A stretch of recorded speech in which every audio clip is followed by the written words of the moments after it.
रात बहुत शांत थी। इतनी शांत कि सुमन को अपने दिल की धड़कन साफ सुनाई दे रही थी। घर के बाहर सड़क पर कोई नहीं था, लेकिन घर के अंदर उसका मन किसी तूफान से कम नहीं था। दरवाजे की कुंडी हिलने की हल्की सी आवाज आई और उसी पल सुमन की सांस रुक गई। वो जानती थी, अगर आज कोई देख ले, अगर आज सच सामने आ गया, तो उसका पूरा जीवन बिखर जाएगा। राजेश को गए हुए कई हफ्ते हो चुके थे। नौकरी की मजबूरी उसे हर बार शहर से बाहर ले जाती और पीछे रह जाता ये घर और सुमन का अकेलापन। शादी के बाद सुमन ने कभी शिकायत नहीं की। वो हर बार मुस्कुराकर कह देती, काम जरूरी है, लेकिन कोई ये नहीं देखता था कि हर रात वो उसी मुस्कान के साथ अपने आंसू भी छुपा लेती थी। दिन कट जाते थे काम में, लेकिन रातें बहुत भारी हो जाती थी। खामोशी इतनी गहरी होती कि दीवारें तक सवाल करने लगती। इसी खामोशी के बीच एक दिन दरवाजे की घंटी बजी। सुमन ने सोचा कोई गलतफहमी होगी, लेकिन बाहर विक्रम खड़ा था, पड़ोस में रहने वाला, जिसे राजेश अच्छे से जानता था।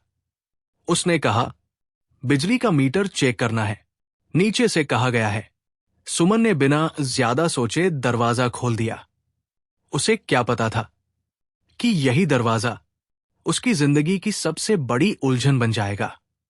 उस दिन कुछ नहीं हुआ, सिर्फ दो बातें हुई और एक एहसास। अगले दिन फिर घंटी बजी। कभी पानी की टंकी, कभी बिजली, कभी बस ऐसे ही हालचाल। बातें बढ़ने लगी। राजेश की गैरमौजूदगी, अकेलापन और वो भावनाएं जिन्हें सुमन ने सालों से दबा रखा था। विक्रम की आवाज में सहानुभूति थी, उसकी बातों में ध्यान था, और यही ध्यान धीरे धीरे सुमन की कमजोरी बन गया। वो जानती थी ये सही नहीं है। हर बार मन उसे रोकता था, लेकिन अकेले दिल को जब कोई सुनने वाला मिल जाए तो सही और गलत की रेखा धुंधली हो जाती है। अब विक्रम का आना छुप कर होने लगा। सुमन हर आहट से डरने लगी। पड़ोसियों की नजरें उसे चुभने लगी। हर बार दरवाजा बंद करते वक्त उसका दिल कांप उठता।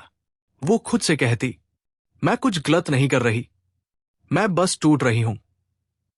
लेकिन किसे फर्क पड़ता है कि गलती क्या है और मजबूरी क्या। एक दिन सब कुछ बदल गया। राजेश बिना बताए घर लौट आया। सुमन ने जैसे ही उसे सामने देखा, उसका चेहरा पीला पड़ गया। दिल जोर से धड़कने लगा। घर में कोई नहीं था, लेकिन हवा में कुछ अजीब सा बोझ था, कुछ ऐसा जो बिना बोले भी सब कुछ कह रहा था। राजेश ने कुछ नहीं पूछा, बस सुमन को देखा और चुपचाप कमरे में चला गया। उस रात उसे सुमन की डायरी मिली। उसमें लिखा था, मैंने किसी को धोखा नहीं दिया, लेकिन मैंने खुद को खो दिया है। मैं बहुत अकेली हूं। राजेश ने डायरी बंद की। उसकी आंखों में आंसू थे, लेकिन चेहरे पर कोई गुस्सा नहीं। अगली सुबह वो चुपचाप घर से निकल गया। कोई झगड़ा नहीं, कोई सवाल नहीं, कोई सफाई नहीं। पीछे रह गई सुमन, अपने डर, अपनी चुप्पी और अपने फैसलों के साथ। कुछ रिश्ते धोखे से नहीं टूटते, कुछ रिश्ते संवाद की कमी से धीरे धीरे मर जाते हैं। इस कहानी में कोई पूरी तरह सही नहीं था और कोई पूरी तरह गलत भी नहीं। बस एक सच था, अगर समय रहते दिल की बातें कह दी जाती तो शायद ये सन्नाटा इतना भारी न होता।